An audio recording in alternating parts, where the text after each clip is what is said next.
Sekarang ni, orang yang paling bahaya bukan orang yang kerja kuat, tapi orang yang pandai guna AI. Dulu kalau nak buat konten, kena fikir idea sendiri, edit video sendiri, tulis caption sendiri. Sekarang, orang yang tahu guna AI, satu hari boleh siap 10 konten. Dulu nak buat marketing, perlu tim. Sekarang, satu orang tambah AI, boleh lawan satu company. Dan ramai masih ingat AI ni untuk orang IT je. Silap.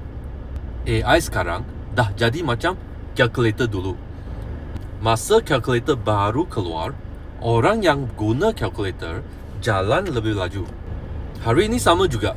Orang yang tahu guna AI lebih cepat belajar, lebih cepat buat duit dan lebih cepat grow business.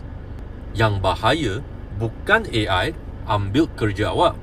Yang bahaya orang lain guna AI tapi awak masih guna cara lama. Kalau awak masih tunggu, nanti baru belajar AI, mungkin masa tu dah terlambat. Sebab masa depan nanti bukan orang yang paling pandai yang menang, tapi orang yang paling cepat adapt.